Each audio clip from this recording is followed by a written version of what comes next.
내가 복음을 위하여 모든 것을 행함은 복음에 참여하고자 함이라. 운동장에서 다름질하는 자들이 다 달릴지라도 오직 상을 받는 사람은 한 사람인 줄을 너희가 알지 못하느냐. 너희도 상을 받도록 이와 같이 다름질하라. 이기기를 다투는 자마다 모든 일에 절제하나니 그들은 썩을 승리자의 관을 얻고자 하되 우리는 썩지 아니할 것을 얻고자 하노라. 그러므로 나는 다름질하기를 향방 없는 것 같이 아니하고 싸우기를 허공을 치는 것 같이 아니하며 내가 내 몸을 쳐 복종하게 함은 내가 남에게 전파한 후에 자신이 도리어 버림을 당할까 두려워함이로다. 형제들아, 나는 너희가 알지 못하기를 원하지 아니하노니 우리 조상들이 다 구름 아래에 있고 바다 가운데로 지나며 모세에게 속하여 다 구름과 바다에서 세례를 받고 다 같은 신령한 음식을 먹으며 다 같은 신령한 음료를 마셨으니 이는 그들을 따르는 신령한 반석으로부터 마셨음에 그 반석은 곧 그리스도시라. 그러나 그들의 다수를 하나님이 기뻐하지 아니하셨으므로 그들이 광야에서 멸망을 받았느니라. 이러한 일은 우리의 분보기가 되어 우리로 하여금 그들이 악을 즐겨한 것 같이 즐겨하는 자가 되지 않게 하려 함이니 그들 가운데 어떤 사람들과 같이 너희는 우상 숭배하는 자가 되지 말라. 기록된 바 백성이 앉아서 먹고 마시며 일어나서 뛰논다 함과 같으니라. 그들 중에 어떤 사람들이 음행하다가 하루에 2만 3천 명이 죽었나니 우리는 그들과 같이 음행하지 말자. 그들 가운데 어떤 사람들이 주를 시험하다가 뱀에게 멸망하였나니 우리는 그들과 같이 시험하지 말자. 그들 가운데 어떤 사람들이 원망하다가 멸망시키는 자에게 멸망하였나니 너희는 그들과 같이 원망하지 말라. 그들에게 일어난 이런 일은 본보기가 되고 또한 말세를 만난 우리를 깨우치기 위하여 기록되었느니라. 그런즉 선줄로 생각하는 자는 넘어질까 조심하라. 사람이 감당할 시험 밖에는 너희가 당한 것이 없나니 오직 하나님은 미쁘사 너희가 감당하지 못할 시험 당함을 허락하지 아니하시고 시험 당할 즈음에 또한 피할 길을 내사 너희로 능히 감당하게 하시느니라. 아멘. 아멘. 주님, 우리가 하나님 나라의 상속자로서 예수 그리스도와 함께한 상속권자로서 이 땅을 살게 하신 주님께 영광과 찬양을 올려드립니다. 오늘 이 말씀을 붙잡고 우리가 유업을 이어받은 자로서 어찌 살아야 할지 우리의 삶의 철학을 다시 세우고 결단하기 원하오니 하나님께서 우리와 함께 주옵소서. 예수 이름으로 기도합니다. 아멘. 우리는 지난 2주에 걸쳐서 아주 즐거운 시간을 보냈습니다. 그래서 저와는 다른 컬러의 다른 관점의 또 젊은 피의 음성을 들으면서 제가 이제 다 유튜브로 제가 이렇게 들으면서 참 좋아하시는구나. 근데 왠지 뒤가 좀 이렇게 좋지만은 않은 그런 느낌이 저에게 있었습니다. 어찌됐든 우리가 참 제가 지난 수년 동안 이 얘기를 했지만 여러분이 이제 이해 폭을 좀 깊게 하기 위해서 저희가 NF 목사님과 그리고 SF 목사님을 저희가 모시고 귀한 시간 보냈는데 앞으로도 이런 시간을 자주 보내야 되겠다는 생각을 가졌어요. 왜냐하면 제가 설명할 수 없는 영역 또 제가 미처 건드리지 못한 포인트들을 아주 잘 지적해 주셔서 저 자신도 많이 은혜를 받았어요. 그래서 여러분에게도 그런 시간이 되었을 거라고 믿습니다. 우리 같이 한번 잠깐 정리하고 오늘 이야기로 들어가려고 하는데 먼저 이제 하나님 나라의 유업, 이게 우리가 하나님 나라에 감당할 영역인데 그 세 가지 비유를 들었죠. 퍼즐, 열매, 사명이라는 관점에서 유업의 그 이야기들을 좀 더 이렇게 구체화된 그림으로 이렇게 우리가 가졌던 것을 기억합니다. 두 번째로 이 그 유업, 하나님 나라 유업이란 말이 성경에 여기저기 나오는 어떤 그런 여러 주제 중에 하나라는 것을 생각을 내려놓으시고 이것이 삼위 하나님의 사역의 중심 개념이라는 생각을 하셔야 됩니다. 실제로 성부 하나님께서는 우리를 종이 아닌 양자의 영, 그래서 하나님의 자녀를 삼아 주셨고 우리가 그리스도와 함께 상속자로 하나님의 상속자로 우리를 택해 주셨다는 이 놀라운 사실을 여러분 기억하셔야 돼요. 성부가 그렇게 하셨을 뿐만 아니라 성자 하나님께서는 우리 안에 거하실 뿐 아니라 우리를 그리스도 함께한 상속자로서의 토대와 길을 열어주셨고 많은 형제 중에 맏아들 되셨습니다. 그러므로 우리는 그분을 형님으로 모시고 아버지 하나님을 우리가 부친으로 모시면서 하나님의 나라의 이 여러 영역들을 서로 분깃을 나눠 갖는 그러한 우리가 지위를 얻게 됐다. 참 중요한 거죠. 그 다음에 우리 성령 하나님께서는 참 결정적으로 뭐냐면 우리가 하나님의 자녀인 것을 증언하는 거예요.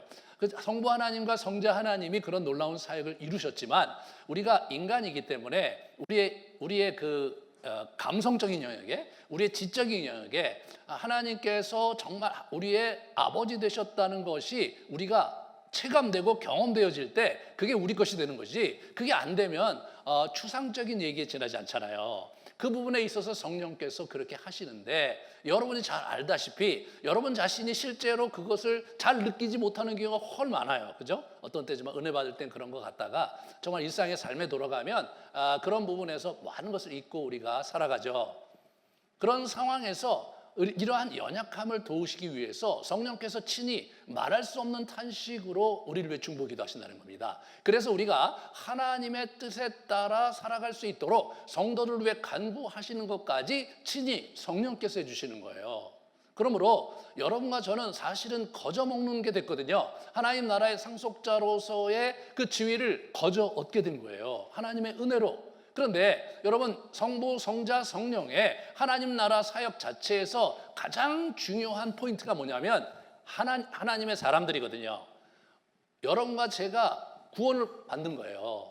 여러분과 저의 영혼이 무엇보다도 중요한 거예요. 이 시대에 우리 반려견을 굉장히 중요시 여기고 그리고 거기에 많은 시간과 재정을 투자하고 반려견이 죽을 때 심각하게 울고 그런 시간을 우리가 갖고 있지만, 그렇지만 하나님은 반려견에 관심이 없으십니다, 여러분.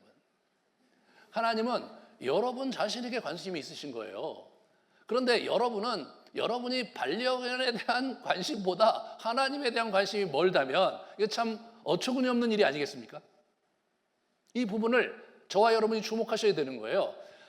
이게 하나님 나라 유업이란 말이 그냥 여러 가지 주제 중에 하나가 아니라 하나님 나라 사역한 복판에 있는 여러분의 삶에 관한 이야기고 여러분의 인생의 의미를 제공하는 그러한 개념인 거예요. 그러니까 만약 여러분이 하나님의 나라를 살다고 하고 신앙생활을 한다고 하는데 하나님의 나라의 유업에 관심이 없다? 그건 뭐냐면 하나님 나라의 삶에 핵심부를 놓치는 거거든요. 안고 없는 찐빵을 먹고 사는 거예요. 그것 없으면 신앙생활이 정말 핵심 주제를 놓쳤기 때문에 별로 그렇게 재미없는 신앙생활을 열심히 하고 있는 거예요. 하나님께서 우리에게 주시는 의미와 우리의 존재 가치의 가장 심장부를 건드리지 않고 주변 일에만 그런 부스러기에 연연해하면서 인생을 허비하고 사는 거예요. 이걸 버려야 됩니다, 여러분.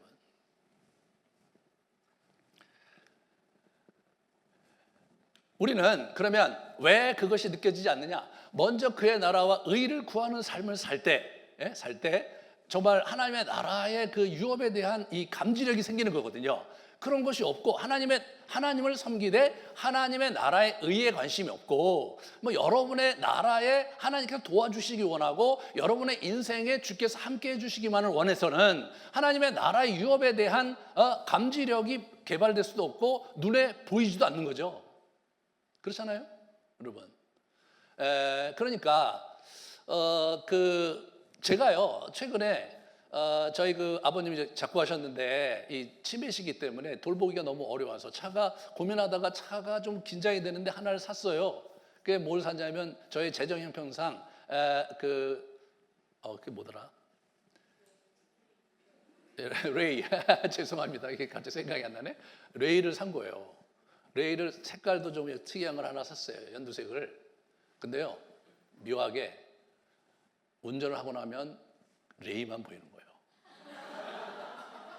저는 이 서울시에 저는 레이라는 차 그렇게 많은지 몰랐어요. 여러분 아세요? 레이에 대한 관심을 갖고 내가 소유하니까 레이만 보여요. 예, 레이만한 차가 없다. 가성비가 최고다. 예, 와 이렇게 짭짤한 차도 있을까? 그런 생각이 들 정도로 그 레이 차를 제가 이제 잘 사용을 하고 있거든요. 여러분, 하나님 나라의 유업에 관심이 있고 그것이 무엇인지 감을 잡기 시작하잖아요. 그것만 보입니다. 세상에 이것만큼 재미있는 건 없어요. 세상에 이것만큼 익사이팅하고 의미가 있고 삶에 충족감을 주는 게 없더라고요. 왜냐하면 하나님께서 우리를 그것을 위해서 부르셨고 그걸 위해서 만드셨거든요. 그러니까 그거를 건드리지 못하고 주변에 이렇게 어설프게 산다는 것은 상당히 안타까운 일이에요. 그리고 두 번째로 우리는 세상의 상속자다. 이 세상의 상속자인 거예요. 세상에 우리 박성영 목사님 잘 얘기하죠. 세상의 상속자였다. 모든 그리스도에게 주신 것이다. 그러므로 이 세상이 우리에게 중요한 거예요. 하나님의 나라가 우리가 죽어서 갈 어떤 나라, 이 세상에서 하나님의 통치가 있기 때문에 우리가 거기에 참여하면서 근근히 우리가 참여하는 나라, 그런 나라가 아니고 이 땅에서 구체적으로 공주의 권세 잡은 자의 세상에서 예수 그리스도를 보내시면서 이 땅에 그의 나라의 통치가 임했고 그 통치가 이 땅에 완연하게 성장하고 완성을 향해서 가고 있거든요. 우리의 눈에 보이진 않지만 그 일에 하나님의 백성들이, 그리스도인들이 자기가 맡아야 될 영역이 있고 그리고 그들의 섬김과 그들의 헌신과 그들의 고난과 그들의 대가 지불을 통해서 하나님의 나라가 이 땅에 왕성하게 일어나게 하시는 것, 그것이 바로 하나님의 뜻이란 말이에요. 근데 우리가 신앙생활을 하면서 하나님의 나라의 그 유업에 관심이 없으면 참 안타까운 일이죠. 우리는 이런 생각하면서 신앙생활 할 수도 있어요. 이 땅에서의 축복과 행복 그리고 천국 가는 거, 이게 정말 신앙생활이다. 그렇게 생각하면서 살 수도 있어요. 그죠? 예, 그렇게 생각해서 살 수도 있어요. 그 다음에 우리가 뭔가 그 하나님을 믿으면서 참 진리에 대한 득도, 또 참 인생에 대한 득도와 경지, 또 그런 걸 우리가 오르고 또 사회적으로 성취를 이루고 어떤 나의 존재 가치를 드높이고 뭐 자기의 유명세를 얻고 이런 것일 수도 있어요. 어떤 사람은 많은 봉사와 자기 나름의 업적을 통해서 하나님께 인정받으려고 하는 것, 그런 것일 수도 있어요. 물론 어떤 사람은 다른 것일 수도 있죠. 뭐 여러분의 사업을 통해서 뭐 일을 한다든가, 여러분의 재능을 통해서 어떤 일을 한다든가, 여러분 나름대로 하고 싶은 어떤 것들에 여러분의 인생을 걸고 글로 이렇게 가는 데 있어서 하나님이 나를 도와주시고 하나님의 선한 뜻과 인도함 가운데 그 길이 잘 되기를 기대하는 그런 마음 가지고 신앙생활을 할 수 있어요. 하지만 그것은 모두가 주변적인 이슈에 불과한 것입니다. 저 세계가 나쁘다는 것도 아니고 저 세계가 이제 뭐 아무것도 아니라는 그런 의미가 아닌 거예요. 저거는 주변적인 거예요. 예? 핵심이 아니란 말이에요. 핵심을 놓치고 주변적인 것에 이렇게 주변머리 없이 살다가 인생을 그렇게 우리가 허투루 보내면은 그게 성경에서 얘기하는 우리 그리스도인의 삶이 아니라는 거예요. 우리가 세상의 상속자이기 때문에 이 세상의 환난 가운데 하나님이 두신 거예요. 이 고난 속에 우리를 두신 거예요. 그리고 여러분이 경험하듯이 고난과 환난 속에서 쉽게 건져주질 않으세요. 왜 그러냐? 그 환난과 고난 속에서 우리를 연단하시고 우리를 연단된 성품으로 빚어 가셔서 어떻게 되냐? 하나님 나라의 이 땅에서의 소임을 다하도록 구비시키는데 그분이 그런 데 관심이 있기 때문에 우리의 고난이 계속되는 것이고 쉽게 끝나지 않는 것입니다. 이 환인연소의 패러다임에 궁극적인 초점이 어디 있느냐? 하나님 나라 유업이 있는 거예요. 그러니까 내가 고난과 환난을 당하되 왜 고난과 환난을 당하는지를 모르고 그 일을 여러분이 이제 겪는다면 얼마나 고통스러운 겁니까? 그리고 이 환난과 고난이 궁극적으로 소망 가운데 끝날 거라는 기대와 믿음이 없다면 얼마나 비참한 것입니까? 슬픔 속에서 인생을 허비하고 살아야 되는 거거든요. 다시 말해서 신앙생활의 모든 영역에 이 하나님 나라 유업이 핵심 가치로 거기에 딱 박혀 있는 거예요. 여러분 잘 모르셔서 그렇지. 그래서 맨날 제가 그 얘기 했는데 참 안타깝죠. 제가 이번에 이제 우리 이거 강의하면서 우리 토론을 같이 하고 저희들이 이제 매번 같이 스터디를 해요. 같이 스터디를 하고 이제 하는데 우리 그 박 목사님하고 정 목사님하고 같이 하는데 저한테 막 질문을 하는 거예요. 그럼 제가 너 그건 몰랐냐? 이렇게 물어. 아니 그걸 몰랐단 말이야? 나하고 그렇게 오래 같이 있었는데, 예.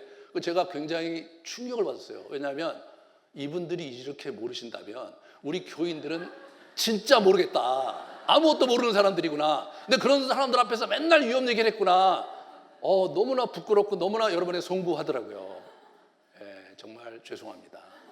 근데 뭐 여러분이 다 이해는 못했다 하더라도 제일 중요한 건 확실하다. 거기까지만 아셔도 돼요. 어쨌든 우리 두 분을 통해서 여러분이 이제 그 이해를 했단 말이에요. 이게요, 우리의 인생의 정중앙에 흐르는 주제인 거예요. 그죠? 그래 여러분이 이 주제를 가지고 여러분 인생을 살고 이 주제를 가지고 성경을 읽잖아요. 성경을 읽으면 그게 뭔지가 새로운 의미로 다가오는 거예요. 여기저기 유업이란 말이 나오거든요. 여러분 사명이란 말은 안 나와요. 인생의 목표라는 말도 잘 안 나와요. 하지만 유업이란 말은 수백 번 나와요. 모든 성경에 다 나오거든요. 그 얘기가 나올 때마다 이게 유업 얘기구나. 이게 나하고 이런 관계가 있구나. 이렇게 성경을 봐야 실제적인 얘기가 되고 그것이 세상의 상속자로서의 유업인 줄 알아야 이 삶의 지평이 열리는 거지. 이런 환경 속에서 그러면 어떻게 내가 살아가는 거지? 이건 아브라함은 어떻게 살았고 야곱은 어떻게 살았고 모세는 어떻게 살았지? 이스라엘 백성들은 어떻게 살았지? 그러면 나는 어떻게 살아야 되느냐? 이런 부분의 끊임없는 대화가 성경에서 비로소 일어나는 거거든요. 그런데 그 관점이 없으면 성경을 보면서 구약을 보면 그냥 이스라엘 사람 얘기잖아요. 내가 그걸 왜 해야 되느냐 말이에요. 그거를. 이제 신약에 보면 뭐 예수님 얘기도 나오고 사도들 얘기 나오면 맨날 선교하라고 그러고 맨 전도하라고 그러고 맨날 그렇게 나오잖아요. 그러니까 우리가 구원론 중심의 신앙생활을 한 거예요. 구원론 중심의 신앙생활을 하니까 어떤 일이 벌어지냐면 이 복음을 전하는 것도 참 중요하고 또 밖에 나가서 이렇게 선교하는 것도 되게 중요해요. 지난 80년대에 수많은 젊은이들을 그렇게 강력하게 드라이브를 해갖고 그래갖고 수많은 사람들이 목회자가 됐고 수많은 사람들이 선교사로 나갔어요. 그런데 그 정말 알토란 같은 그런 자원들이 그렇게 나가갖고 자기 유업과 상관없이 목회를 하고 자기 유업과 상관없이 선교를 하니까 열매가 없죠. 하나님의 나라의 유업을 붙잡잖아요. 그건 열매가 있게 마련인 거예요. 왜? 내가 열매를 맺는 게 아니라 내가 주님 앞에 있고 주님을 기다리며 그 일을 내가 감당하고자 하면 성령의 능력으로 말미암아 그 일이 이루어지는 거거든요. 그러니까 뭘 하다가 안 되면 하나님의 뜻이 아니라고 생각해도 과언이 아닌 거예요. 예. 이게 그래서 이제 황량해진 거예요. 뭐가 황량해지냐? 하나님의 나라에 대한 얘기도 많고 기도도 많이 했는데 내 삶은 점점 궁핍해지는 거예요. 내 삶은 어디로 가는지 잘 모르는 거예요. 이게 성경에서 하나님 나라 이야기도 많고 구원과 구속 얘기도 많은데 그런데 구체적으로 우리 인생들이 이 세상에서 어떻게 살아야 될 얘기를 이게 채집이 안 되는 거예요. 채집이 안 되는 거예요. 그런 거죠. 채집이 안 되는 거예요. 그러니까 성경과 대화할 그런 열쇠를 놓치고 사는 거죠. 끼켜야 구원, 끼켜야 하나님의 축복, 끼켜야 하나님의 영광, 끼켜야 하나님과 뭐 교제 이렇게 나오는데 하나님의 관심은 우리를 통해서 그의 나라를 일궈가기 원하시고 우리에게 유업을 확인시켜주고 그걸 통해서 놀라운 일들을 일으키기 원하시는데 여러분과 저는 그런데 관심이 없는 거예요. 그러니까 계속 엇나가는 거죠. 그러므로 생애 철학을 바꿔야 돼요. 예? 여러분의 인생의 목적이 뭐고 어떻게 살아야 인생을 잘 산다고 생각하시는지 여러분 나름대로 갖고 있는 게 있을 거예요. 그걸 명문화해서 갖고 있지는 않지만 나름대로 자기가 중요시 여기는 가치도 있고 자기가 하고 싶은 것이 있을 터인데 다 내려놓으시고 성경에서 무엇을 말하는 것에 초점을 맞추시고 여러분이 하고 싶은 것과 성경에서 얘기하는 것을 잘 조화시키면 그럼 되는 거예요. 근데 이거를 조화시키지 않으면 계속해서 우리의 인생이 이제 향방 없이 가고 허공을 치는 인생이 되고 마는 거예요. 나이가 들면 들수록 그런 자기 인생이 쌓여지질 않는 거예요. 뭐 쌓여질 주제가 있어야 쌓여지지 않겠습니까? 그것이 없기 때문에 이것이 참 어려운 거예요. 그 예전에는 우리 선배들이 교회라고 생각했어요. 교회. 그게 유업이라고 생각한 거예요. 교회가 잘 되면 우리가 잘 되는 거라고 생각했어요. 그 한국 교회가 잘 됐는데 개인이 잘 됐나요? 가정이 잘 됐나요? 아니잖아요. 그게 우리가 구멍이 뻥 뚫려 있는 거예요. 그러므로 성경이 진지하게 성경이 얘기하는 바에 초점을 맞춰보면 유업이라는 주제가 핵심 사상으로 돼 있다는 것을 부정할 수가 없어요. 그런데 이 부분에 관심을 갖지 못한 거예요. 왜? 구원론적 시각에서 선교와 구원론적 시각에서만 성경을 봤기 때문에 또 교회론적 시각에서만 성경을 봤기 때문에 개인의 인생에서 하나님께서 원하시는 삶이 무엇인지에 대해서 성경이 무엇을 말하는 것인가에 대해서 그렇게 관심이 없었어요. 성경 신학자도 관심이 없었고, 그 조직 신학자도 관심이 없었고, 다 관심이 없었어요. 여러분이 우리가 켈빈이 만든 그 우리 신앙을 우리가 장로교를 살아가는데 장로교의 그 굉장히 중요한 교범이라고 할 수 있는 누굽니까 우리 생각이 안 나. 켈빈이 쓴 기독교 강요. 기독교 강요를 여러분들 읽은 사람이 몇 명이 될까요? 손들러 소리는 안 하겠습니다. 대부분의 장로교 교인은요, 우리나라 장로교 교인들은 기독교 강요를 안 읽었어요. 왜 안 읽을까요? 여러분 머리가 나빠서요? 관심이 없어요. 왜? 기독교 강요를 썼을 때 당시 이슈가 우리 이슈가 아니고 그 사람이 가졌던 그런 어떤 그 성경에 대한 이슈가 여러분의 삶과 직결되는 게 거의 없어요. 그 시대의 얘기예요. 그러면 시대를 초월해서 우리가 성경에서 우리 인생에 대해서 얘기하고 있는 게 뭐냐라는 주제를 가지고 성경을 묵상해 보면 이게 그 가운데 하나님의 나라가 있고 하나님의 나라 정중앙에 하나님 나라 유업이 있는 거예요. 다시 말해서 이 개념이 없이는 성경이 풀리질 않는 거예요. 그래서 제가 우리 맥가울리게가 그 주제를 가지고 성경 전체를 쭉 제가 꿰은 거거든요. 왜? 인생이 뭔지에 대해서 우리가 깊이 알고 하나님께서 우리 인생에 원하시는 거에 대해서 구체적으로 내 인생에 그거에 대해서 깊이 상고하면서 우리 인생을 만들어 가야 그게 진짜 맥이 신앙생활 할 수 있는 거다. 그걸 놓친다면 안고 없는 찐빵이다. 안고 없는 찐빵이다. 맛 되게 없다. 그런 거예요. 우리가 이제 환인연수가 중요하잖아요. 그러니까 환난과 인내, 이게 굉장히 중요한 주제인 거예요. 왜? 환난과 인내와 연단을 마치고서야 소망, 유업을 쫓는 삶을 살 수 있는 거예요. 이 과정을 통해서 하나님께서 우리를 만들어 가시고 축복하기 원하시는데 이 과정을 제대로 하지 못한다면 그렇다면 어떻게 돼요? 심각한 혼란에 부딪히는 거예요. 고린도 교회가 딱 그거였어요. 고린도 교회가 이 교회사 전체에서 교회에서 나타날 수 있는 모든 나쁜 일들이 다 일어났던 교회예요. 이게 굉장히 특이하고도 위대한 교회죠. 그런 일들이 한 교회에 다 일어날 수 있다는 게 얼마나 대단합니까? 그래서 이제 바울이 그 문제를 해결하려고 진짜 애를 많이 썼어요. 그게 고린도전서, 고린도후서 실제로 성경에 없는 또 다른 그 서신서술 있었을 것이라고 학자들이 추측을 해요. 근데 이 문제를 어떻게 해결하느냐? 이 부분에서 우리 이 사도 바울이 구약에 있는 출애굽기와 민수기에서 그 답을 찾기를 원했던 거예요. 그게 저겁니다.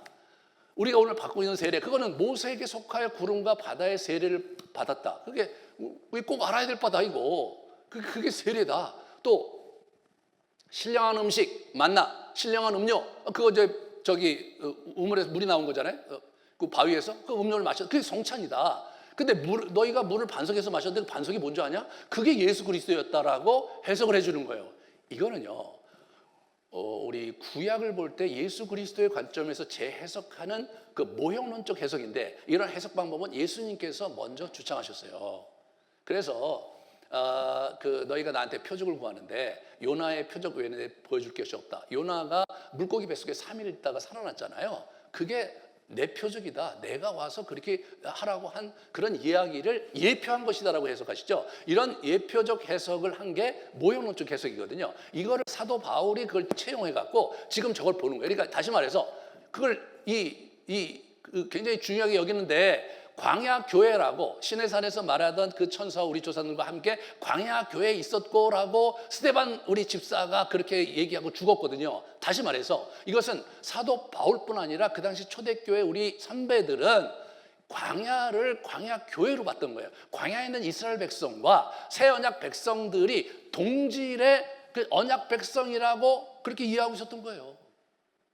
그래서 우리 이 고린도 교회 성도들에게 너희가 실제로 그 출애굽하던 광야에 있었던 이스라엘 백성과 동질의 영적 여정을 가고 있는 것이다. 그렇게 하면서 문제를 풀어가는 거예요.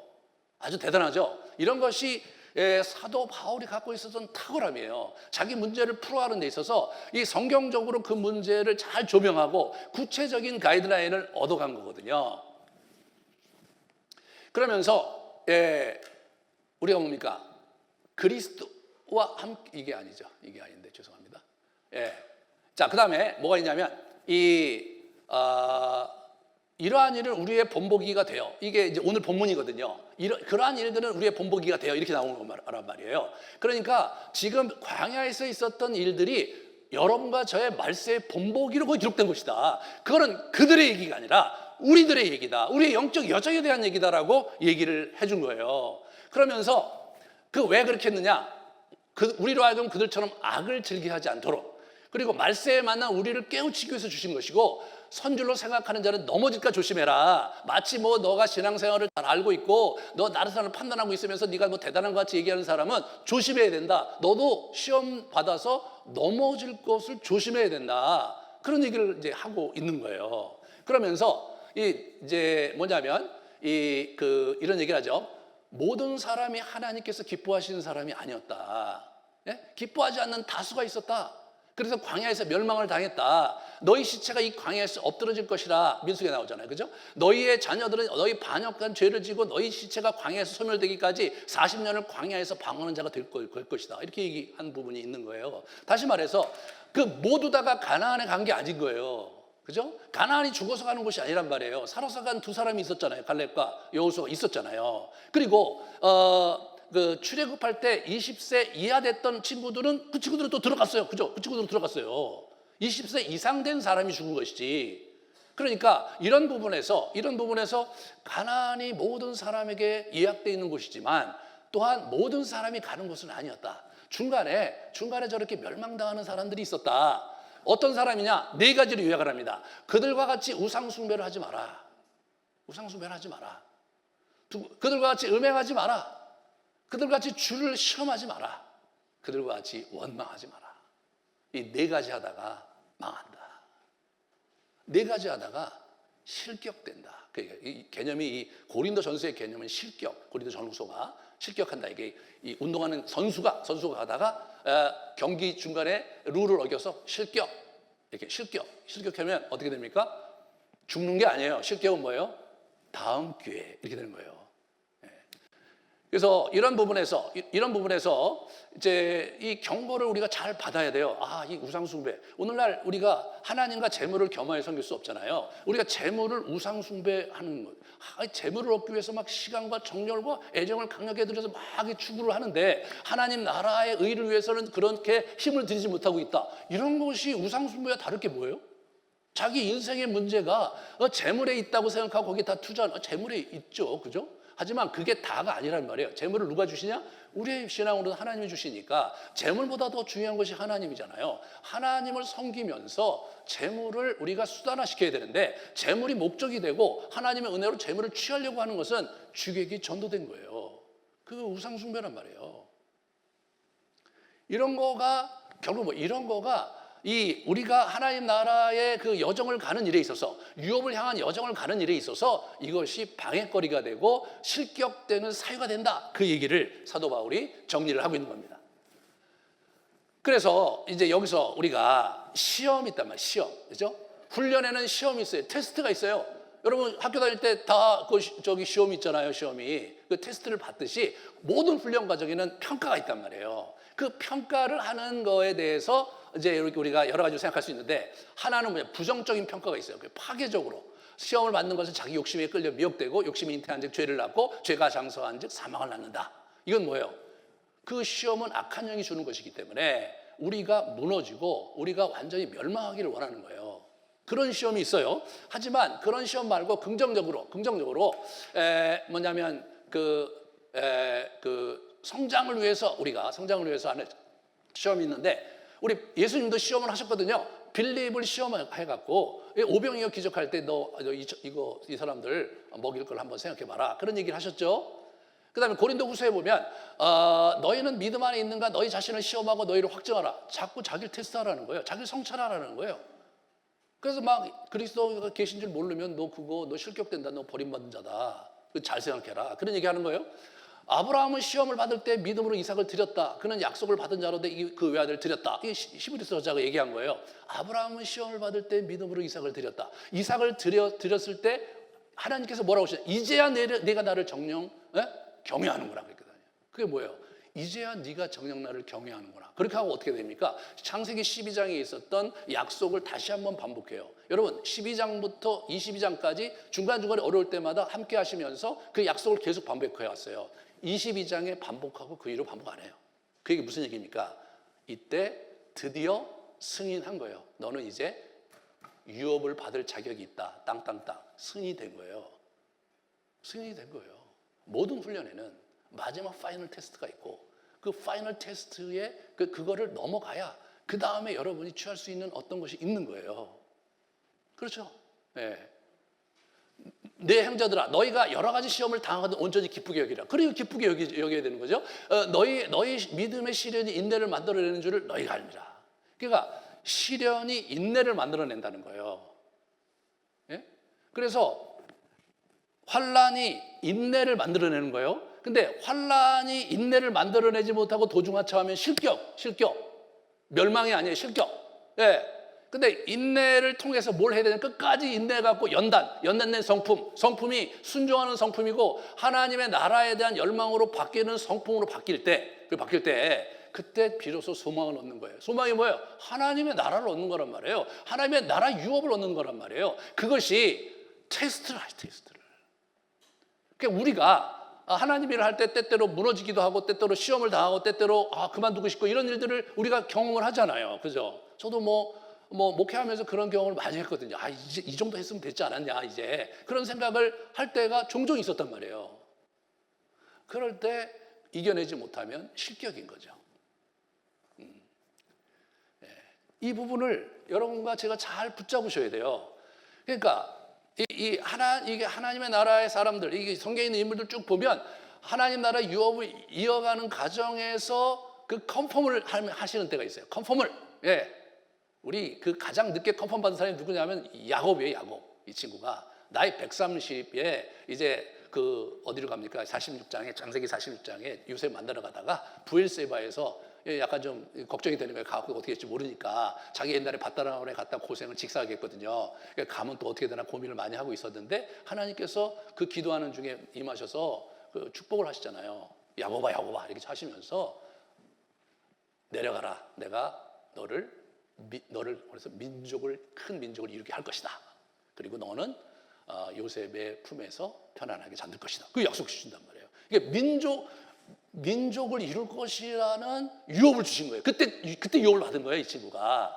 그래갖고 들어가서 뭐 합니까? 우리 야곱이 한 일이 아무것도 생각하시면 그 성경을 잘못 묵상하는 거예요. 그 후반부에 보면 이 야곱이 배후에 있으면서 요셉을 움직여요. 그래서 이 애굽을요, 이집트를 이게 국토 개발을 다시 해갖고 완전히 재편을 시켜버려요. 7년 동안의 그 흉년 속에서. 그래갖고 그게 재편됐는데 어떻게 됐냐면 고센 땅, 가장 좋은 땅에 유대인들이 거기 사는 거예요. 이스라엘 사람 거기 사는 거예요. 거기 토착민들은 다 주변으로 흩어져 있어요. 예? 그게 어디서 나타납니까? 출애굽 때 10가지 재앙할 때 재앙을 내렸는데 고센 땅에는 안 내렸어요. 거기 누가 살고 있느냐? 거기 이스라엘 사람이 살고 있어요. 거기 안 내렸단 말이에요. 완전한 편제가 이루어져 갖고 400년 동안 그렇게 한 거예요. 그 누가 했겠습니까, 여러분? 왜 요셉이 그 짓을 합니까? 왜? 지가 뭔데? 예, 요셉이 알 턱이 없죠. 이 야곱이 큰 민족을 이룬다는 그 비전을 갖고 와서 요셉과 교감했을 것이고 요셉이 그 얘기를 듣고 그렇게 했을 거 아닙니까? 그래서 요셉이 철저히 아버지 중심으로 움직이잖아요. 예, 아버지가 원하는 대로 헤브론에 가서 묵고 자기도 출애굽할 때 내 유골도 반드시 가져가야 된다. 그 얘기를 하는 게 그게 요셉이란 말이에요. 그 요셉의 그런 정신을 누가 키웠겠어요? 그 야곱이란 말이에요.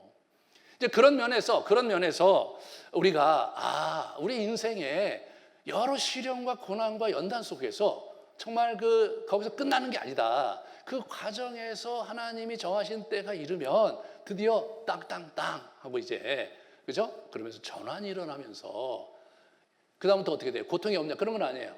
싸움이 있지만 승리만 해.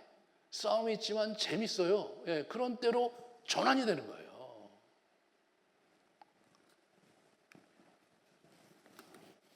그래서 환난과 인내 속에 우리 연단하시는 거죠. 감당할 시험을 주시는 거 이분이 사람이 흔히 겪는 시련 말고는 여러분이 덮친 시련이 없다 이거예요.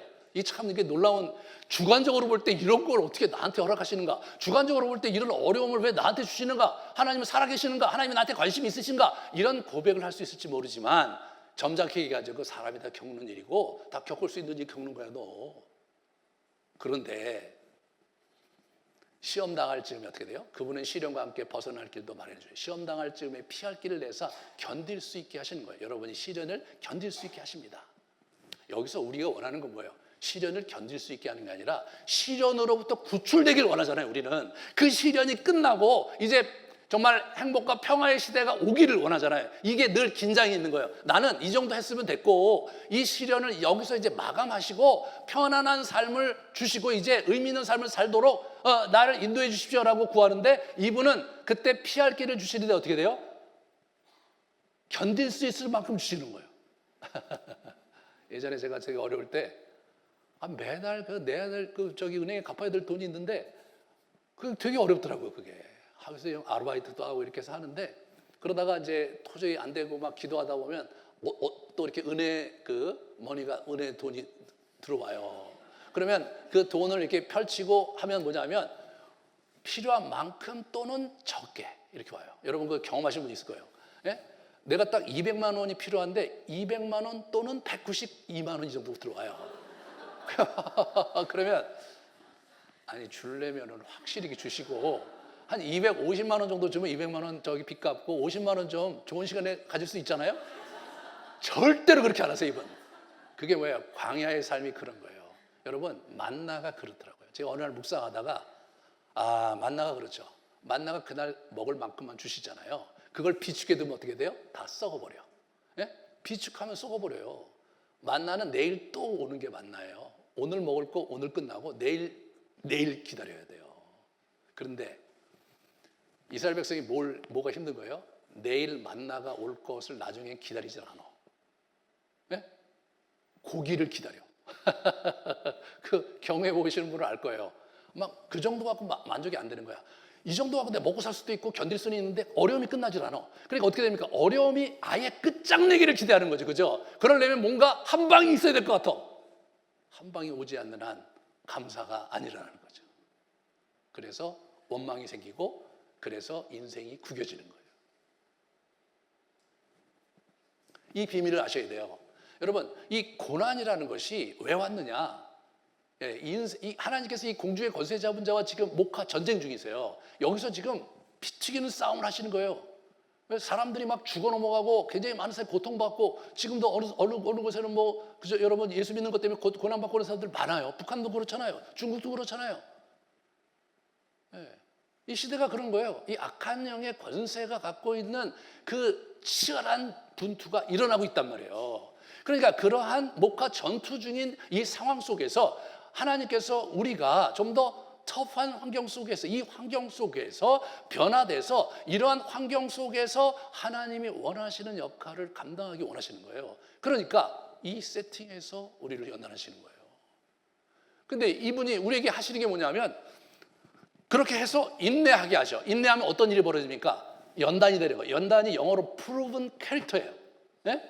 이 성품이 바뀌는 거예요. 내가 바뀌어버리는 거예요. 우리는 환경이 바뀌기를 원해. 우리는 하나님도 바뀌었으면 좋겠어. 그런데 실제로 하나님이 원하시는 건 뭐냐면 우리 자신을 바꾸시는 거예요. 우리 자신이 자기를 포기하고 우리 자신이 예수 그리스도로 옷 입고 우리 자신이 예수 그리스도로 사는 자로 바뀌기를 원하시는 거예요. 그래야 성령의 충만한 가운데 하나님이 원하시는 일을 할 거 아니에요. 하나님이 원하시는 그 일을 할 거 아니에요.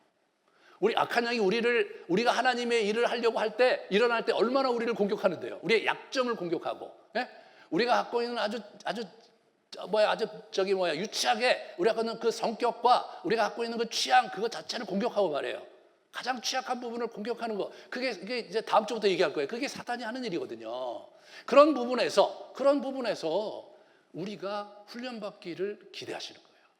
그러니까 인내하게 하시는 거죠. 하나님이 원하시는 때가 이르기까지 인내하게 기대하는 거예요. 그러니까 여러분 우리 그 연단의 세월은 뭐가 결정하느냐? 나의 태도가 결정해요.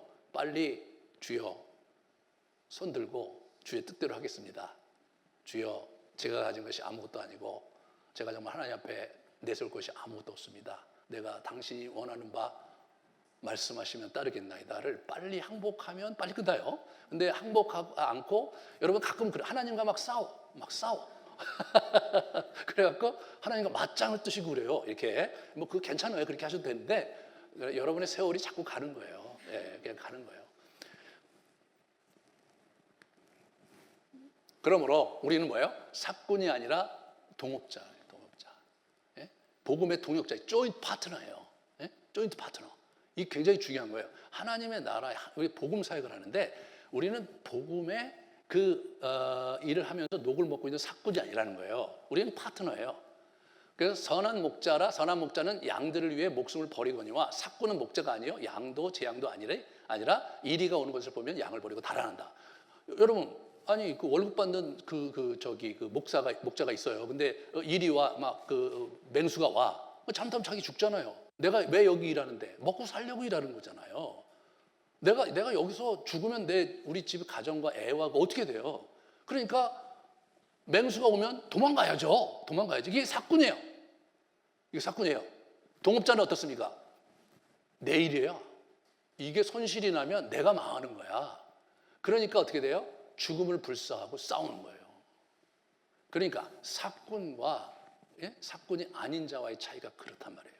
여러분이 이게 이제 목자라고 그러니까 이제 목사 이렇게만 생각하잖아요. 목사가 아니에요. 목자예요, 여러분. 보세요. 그러니까 여러분의 인생을 이렇게 살아가는 데 있어서 여러분 하나님이 재물도 주셨고 여러분 기회도 주셨고 재능도 주셨어요. 예? 그래서 이제 이렇게 하나님께서 하나님의 나라의 일을 감당하게 하기를 원하세요. 근데 여러분은 이제 교회 나와서 여러분 나름대로 해야 될 역할을 해. 근데 약간 사꾼이라는 게 뭐냐면 내가 해야 될 헌금 이렇게 드리고 내가 해야 될 시간을 드려. 그런데 결코 내 목숨을 드릴 수는 없어. 결코 내가 대가를 지불하기는 좀 어려워. 예? 왜냐하면 나는 나의 그 성취는 여기에 있는 것이 아니라 다른 데 있기 때문에 자기 인생의 성취를 위해서 달려가야 돼. 그리고 내 시간 중에 일부와 내 재물 중에 일부와 내 재능 중에 일부를 주님을 위해서 아름답게 쓰고 싶어. 그런데 위기가 닥칠 때 사꾼 성도는 어떻게 됩니까? 그러면 포기하고 자기의 본래 중요한 가치가 있는 대로 가는 거예요. 그게 가는 거예요. 네. 그런데 사꾼이 아닌 진정한 하나님의 동역자는 어떻게 돼요? 그걸 자기 품에 안고 대가를 지불하고 그리고 고통을 감수하면서 하나님 나라를 위해서 자기가 그것을 드리는 거죠. 드리는 거예요. 사꾼이 딴 데 있는 게 아니에요. 여러분과 제가 어떤 태도로 사느냐가 사꾼이냐 아니냐를 결정하는 거예요.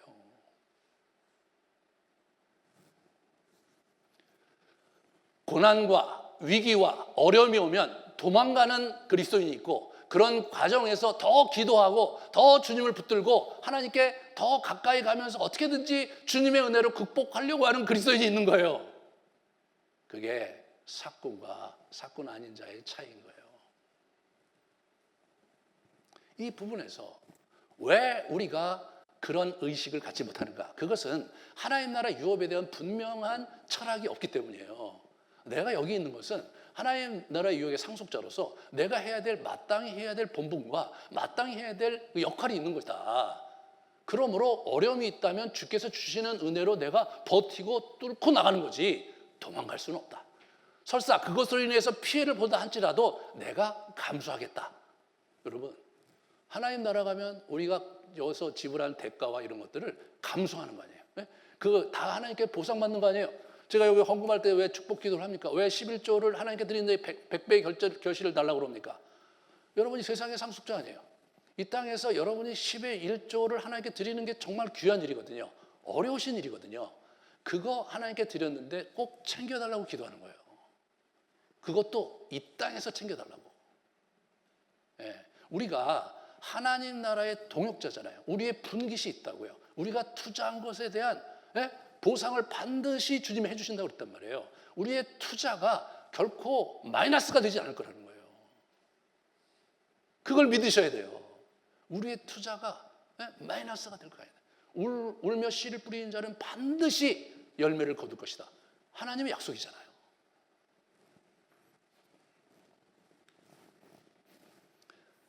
자, 유업이 초점이 없는 삶은 어떻습니까?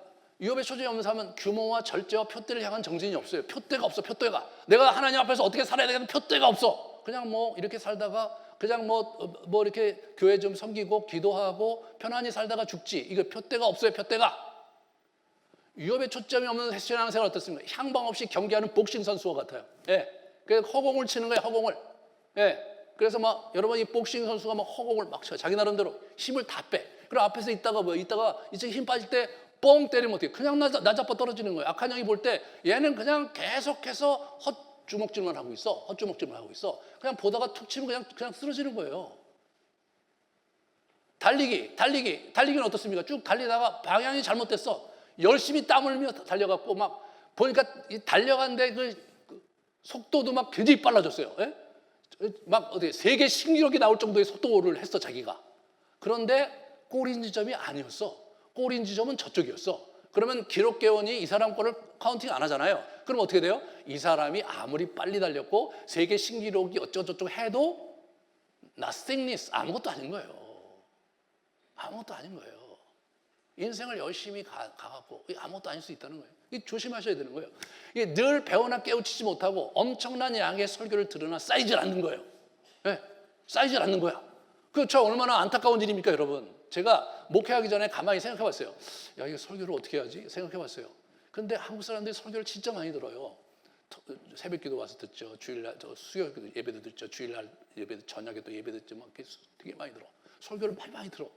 설교를 그렇게 많이 듣는데 그렇게 안 변할 수가 있나? 설교를 그렇게 많이 듣는데 성경을 그렇게 모를 수가 있나? 여러분 우리 교회 와갖고 성경을 너무 어렵다고 그래요. 제 설교가. 진짜 그럴 때마다 제가 마음이 아파요. 죄송합니다, 여러분. 하지만 여러분에게도 반은 책임이 있어요. 예, 그렇게 오랫동안 교회 다니는데 성경을 그렇게 몰라? 그렇게 모르냔 말이에요. 예? 막 신약 구약 조금만 왔다 갔다 해도 정신이 없어. 막 여기서 막 여기 막 성경이 몇 구절만 나와도 막 정신이 없어. 갑자기 어떻게 돼요? 뇌가 정지된대요. 그래서 어떤 사람들은 초창기에 처음에 설교를 듣다가 못 따라가 갖고 잤다고 그러시더라고요. 야, 진짜 누구는 밤새도록 준비하는데 자는구나. 예. 물론 저의 잘못이기도 해요. 제가 재밌게 못해서 정말 죄송해요. 한데 이런 거 생각해 보셨어요? 여러분이 어떤 단체에 들어갔어요. 그래서 열심히 강의도 들어. 근데 막 돈까지 돼. 막 봉사까지 해. 근데 그 단체에 들어갔는데 이 10년을 했는데 배운 게 별로 없다. 그럼 어떻게 돼야 돼요? 그 단체를 탈퇴해야 되잖아요. 아니 뭐 배운 것도 없고 남는 것도 없고 돈과 시간을 많이 보냈는데. 그래서 성도들이 저는 교회를 떠난다고 생각해요. 이게 남는 게 없어. 아니 뭐 우리의 헌물도 했고 시간 들이는 건 좋은데 내가 하나님에 대해서 알아가는 것도 없고 하나님을 깊게 만나는 것도 없고 그분과 함께 동행하는 삶이 뭔지에 대해서 잘 몰라. 그럼 어떻게 돼? 본전 생각이 날 거 아니에요. 본전 생각이 날 거예요.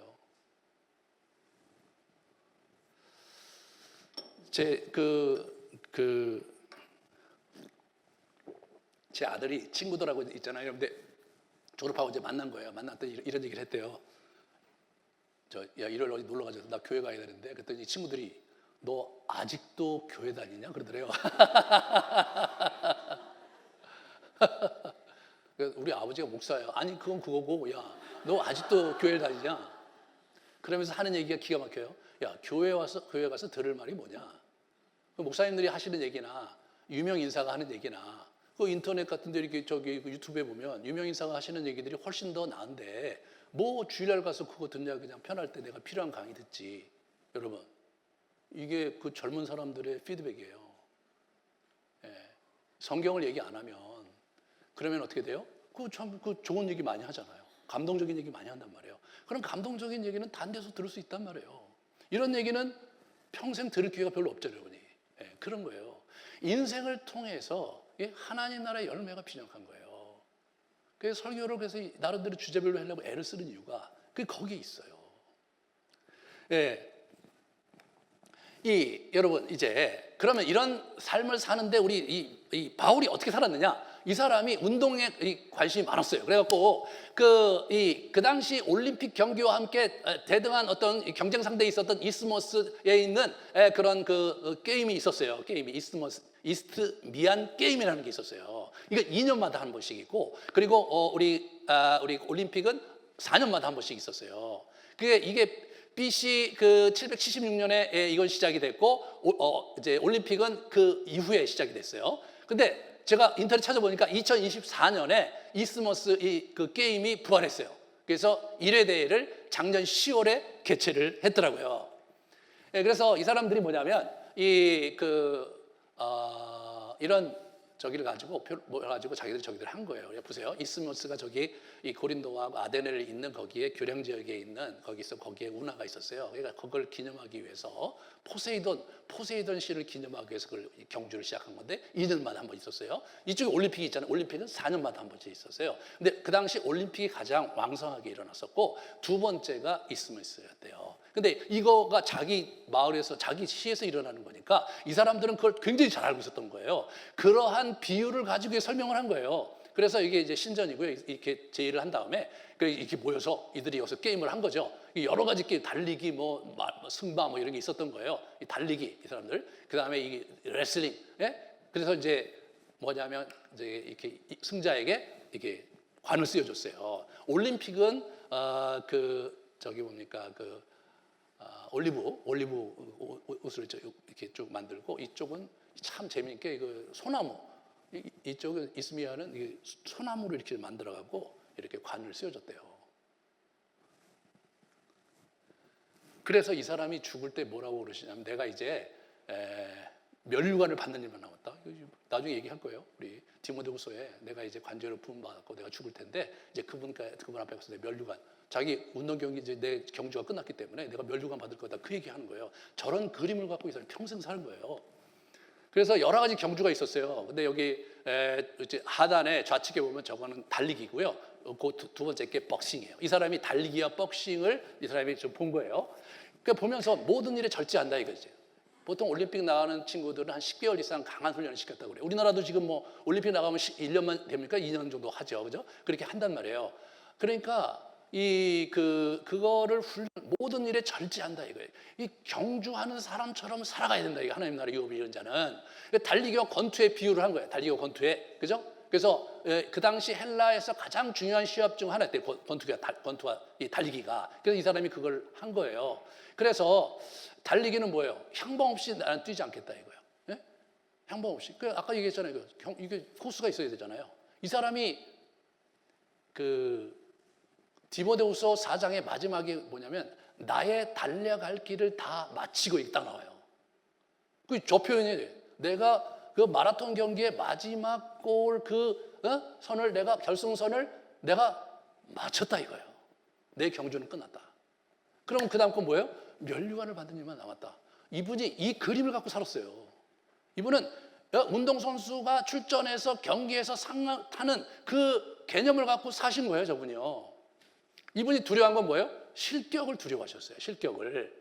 나는 내 몸을 쳐서 굴복시킵니다. 내가 다른 사람들에게는 복음을 전하였으나 정작 나 자신은 자격이 미달될까 두렵습니다. 여기 개역 성경에는 버림을 당할까 두렵다 이렇게 나와 있는데 이 버림을 받을까가 조금 오해의 소지가 있어요. 그래서 멸망당할까 이렇게 오해의 소지가 있는데 실제로 이 아도키모스라는 이 헬라어는 신약 성경에서 도덕적 혹은 영적인 의미에서 하나님의 승인을 받지 못한 개인이나 사물을 묘사하는 데 사용됐어요. 그래서 요새는 이렇게 disqualified 이런 식으로 이제 많이 나와요. 그래서 이제 하나님의 기준이나 기대에 부응하지 못하는 상황에 나타나는 거예요. 자, 실격을 당하면 어떻게 돼요? 실격을 당하면 2년 후 경기에 다시 참여하는 거예요. 실격이 당하면 끝나는 게 아니라 이 선수가 2년 후 경기에 다시 출전하면 되는 거예요. 여러분이 지난 세월 실격하는 삶을 살았다면 그러면 다시 시작하면 되는 거예요. 다시 시작하면 끝난 게 아닌 거예요. 내 경주 전반전의 경주에서 내가 얻은 게 없다면 내가 중반전에서 한번 다시 승부를 해보고 중반전에서 남은 게 없다면 후반전에 다시 승부를 해보고 그렇게 살아가라는 얘기예요. 이게. 그래서 우리는 늘 실격당하지 않도록 방향 점검을 해야죠. 불의한 자가 하나님 나라의 유업을 받지 못할 줄 알지 못하느냐. 계속 이런 얘기를 하는 거예요. 우리 사도 바울이 고린도전서에. 그 다음에 이 고린도후서 13장의 결정적인 얘기를 해요. 자기가 믿음 안에 있는지 스스로를 시험하여 보고 스스로 검증해 보십시오. 모른다면 여러분은 실격자입니다. 같은 단어의 헬라어로 나는 우리가 실격자가 아니라는 것을 여러분이 알게 되기를 바랍니다. 이 실격자에 대한 그러니까 여러분 점검하십시오. 만약 여러분 가운데 예수 그리스도가 함께하는 것이 느껴지지 않는다면 여러분은 실격자입니다. 예? 여러분은 실격자입니다. 무섭지 않아요? 예, 그렇다고 해서 뭐 우리가 멸망하고 우리가 지금 그런 얘기가 아니라 하나님 나라의 경주를 지금 안 하고 있습니다. 그 얘기하는 거예요. 예. 그래서 우리가 이 사도 바울에게 배우는 지금 인생이잖아요. 이 사람의 인생 철학은 하나님 나라 유업을 붙잡고 자기가 운동선수처럼 꾸준히 달리는 거예요. 예? 때로 권투 경기도 하고 그러면서 자기의 여정을 가는 거예요. 그리고 늘 자기를 점검해 보면서 내 안에 그리스도가 계시는가? 내가 그걸 감지하는가? 그걸 봐야 되는 거예요. 그러니까 제가 여러분한테 영성훈련 시키고 여러분한테 저녁에 성찰기도 하라는 거죠. 이게 우리 선배들이 다 했던 거예요. 제가 만든 게 아니에요. 다 선배들이 다 했던 거예요. 그분들 그렇게 하고 살았어요. 그런데 이 개신교 특히 이제 우리 장로교가 우리나라가 특히 그래요. 이게 추론적 이성에 너무 매몰돼 갖고 교리 중심으로 가다가 이러한 경험을 이러한 유산을 많이 주목하지 못했던 거예요. 그러면 우리가 어떻게 스스로를 시험해보고 점검하며 실격자가 아닌 삶을 살 수 있겠는가? 다음 주에 하겠습니다. 길거든요. 다음 주에 하겠습니다. 우리 같이 기도하면서 성찬식으로 돌아가도록 하겠습니다.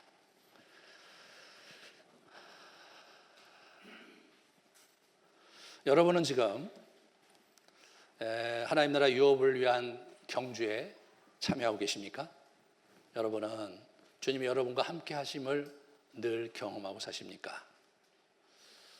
요즘 우리가 같이 우리 중보기도 이렇게 하면서 릴레이 중보기도 하는데 그곳에서 주님을 체험하는 분들이 여기저기서 제 간증을 듣고 있어요.